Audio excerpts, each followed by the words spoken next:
Salam sejahtera Malaysia, denyut nadi suara rakyat bergema di channel ini.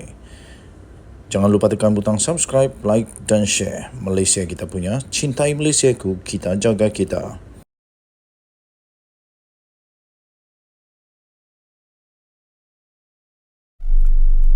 Salam sejahtera Malaysia, denyut nadi suara rakyat bergema di channel ini. Selamat tengah hari tuan-tuan dan puan-puan yang dihormati sekalian. Terbaru ini kita semua tahu ada satu berita yang mengejutkan, menggemparkan seluruh politik Malaysia. Apabila Khairy Jamaluddin ditawarkan dan disahkan oleh Muhyiddin sendiri bahawa jika Khairy Jamaluddin join Bersatu, dia akan ditawarkan dengan jawatan yang cukup tinggi, cukup besar, cukup berpengaruh. Best lah jadi Khairy Jamaluddin. Tak payah susah-susah, tak payah lama-lama nak jadi ahli parti, tak payah hafal dulu perlembagaan, tak payah dulu ambil-ambil hati para akar umbi, tak payah kipas-kipas dulu Muhyiddin dan semua pemimpin yang lain dalam Bersatu, terus dapat MPT. Seperti yang jadi kepada Azmin dan juga Zuraida Kamarudin, kalau saya tak silap begitu juga. Okey, baik. Ditawarkan jawatan MPT Bersatu Khairy Jamaluddin, akhirnya tutup mulut. Dia tetap tutup mulut. Dia tak cakap apa-apa, tapi apa komen dia kita kongsi bersama. Bekas Ketua Pemuda UMNO iaitu Khairy Jamaluddin yang masih tidak lagi mempunyai parti selepas beliau dipecat daripada UMNO pada Januari yang lalu, lebih selesa untuk terus menutup mulut mengenai masa depan politiknya walaupun sudah ditawarkan untuk menyertai Bersatu. Begitulah kalau orang bijak. Bapak saya ajar, dia kata, lambat bercakap, suka mendengar. Fikir dulu sebelum cakap. Pertimbangkan dalam-dalam sebelum bertindak membuat keputusan. Itu kata ayah saya. Jadi saya fikir itu pun sama kepada Khairy Jamaluddin.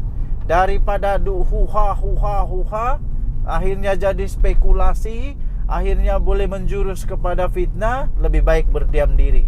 Bila dah betul-betul, dah sure, dah confirm, barulah komen.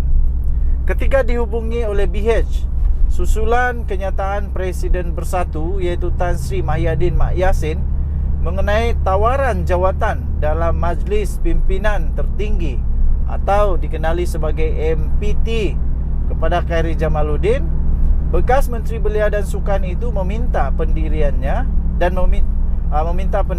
yang belum bersedia untuk mengulas perkara itu dihormati. Inilah pemimpin yang best, pemimpin yang bijak, bukan sikit-sikit buat kenyataan, sikit-sikit buat kenyataan. Lepas tu kenyataan tu pula bukannya base mana pun. Jadi lebih baik berdiam diri. Terdahulu Muhyiddin yang juga adalah pengerusi bagi Perikatan Nasional mengesahkan bahawa memang ada menawarkan jawatan dalam MPT Bersatu kepada Khairy Jamaluddin jika bekas ahli Parlimen Rembau itu mahu menyertai parti yang diterajui oleh bekas Perdana Menteri berkenaan. Tapi pada masa yang sama kita ingat juga ada juga tawaran, ini bukan tawaran rasmi tapi pada satu aktiviti ataupun pada satu program podcast keluar sekejap Khairy Jamaluddin dengan Syahrir, kalau tak silap saya. Bila ditanya kenapa Khairy Jamaluddin dan kawannya itu Syahrir perlu join DAP, mudah saja jawapan daripada ahli Parlimen DAP. Dia kata DAP memerlukan calon Perdana Menteri. Wow, Khairy Jamaluddin bukan ditawar lagi sebagai MPT kah ataupun executive tinggi kah, tapi ini terus dicadangkan boleh menjadi calon Perdana Menteri. Saya fikir Khairy Jamaluddin akan membuat keputusan terbaik untuk karier politiknya, untuk kesinambungan politik Khairy Jamaluddin. Kita mendoakan yang baik-baik untuk Malaysia. Denyut Nadi Suara Rakyat bergema di channel ini.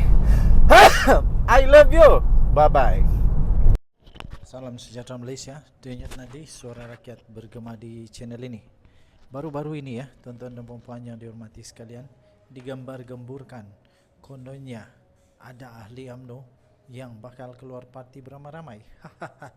Akhirnya bos PAS terpinga-pinga lah kali ini. Bos Bersatu terpinga-pinga lah kali ini. Perikatan Nasional pun terpinga-pinga kerana bos UMNO mengumumkan perkara yang sebenar. Beliau berkata, insya-Allah tiada ahli UMNO keluar parti. Itu kata Noraini, iaitu Ketua Wanita UMNO, Datuk Seri Dr. Noraini Ahmad, menolak andaian kononnya ramai ahli UMNO akan keluar daripada parti itu kerana pemimpin DAP telah masuk ke Dewan Merdeka, Pusat Dagangan Dunia WTC, pada Konvensyen Nasional Kerajaan Perpaduan pada Ahad yang lepas. Sebaliknya, beliau berkata, kemasukan pemimpin DAP ke Dewan itu perlu dilihat secara positif, khususnya dalam konteks pembentukan kerajaan perpaduan yang kini sedang mengemudi negara.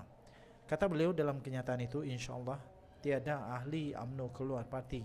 Kita kena gunakan kekuatan parti masing-masing. Macam UMNO ada kekuatan sendiri, Pakatan Harapan ada kekuatan sendiri, GPS atau Gabungan Parti Sarawak ada kekuatan sendiri, GRS Gabungan Rakyat Sabah pun ada. Kita jangan tengok yang negatif katanya, kita tengok yang positif. Katanya kepada pemberita selepas beliau menghadiri majlis sambutan Hari Raya Aidilfitri pihak berkuasa Kemajuan Pekebun Kecil dan Perusahaan Getah RISDA 2023 di Ibu Pejabat RISDA di Kuala Lumpur semalam.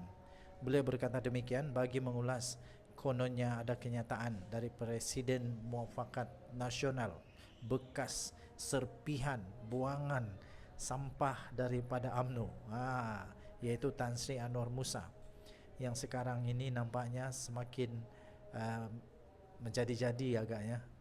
Meroyan kah tak tahulah, tak pastilah. Tapi menurut Tan Sri Anwar Musa, kononnya ada lebih ramai ahli UMNO akan menolak parti itu selepas Dewan Merdeka dimasuki pemimpin DAP. Tapi sampai sekarang, setelah beberapa hari Konvensyen Nasional Kerajaan Perpaduan ini tamat, sampai sekarang nampaknya terbukti Tan Sri Anwar Musa hanyalah bermimpi di siang hari. Tak ada pun pengumuman keluar parti, seorang pun tak ada, apalagi beramai-ramai. Jadi kali ini terkantoilah bahawa Tan Sri Anwar Musa ini tak tahu apa-apa tentang UMNO. Kesian juga. Dewan Merdeka dianggap sebagai lokasi istimewa bagi ahli UMNO yang juga merupakan tempat berlangsungnya Perhimpunan Agung Parti itu. Tuan-tuan dan puan yang dihormati sekalian, saya fikir tidak akan adalah keluar parti. Sebab sekarang ini parti UMNO perlu untuk kuat semula. Dan peluang mereka untuk kuat semula ialah apabila mereka berada dalam kerajaan, ditambah lagi timbalan Perdana Menteri daripada UMNO. Jadi sekarang ini peluang untuk UMNO untuk memperkuatkan semula parti ini, untuk menarik semula keyakinan. Jadi pada hemat saya, tidak adalah keluar parti beramai-ramai ini. Kalau ada pun, buat apa boleh buat lah kan. Kalau ada pun keluar parti, apa boleh buat. Tapi kenapa Anwar Musa pula beria-ia sangat kata lebih ramai ahli UMNO akan menolak parti itu selepas Dewan Merdeka dimasuki oleh pemimpin DAP? Kan itu bagus. Ini satu sejarah yang patut kita embrace, kita patut terima dengan positif, kita patut menghargai perpaduan yang terbentuk di kerajaan Malaysia sekarang ini. Itu pandangan saya. Denyut Nadi Suara Rakyat bergema di channel ini. Bye-bye.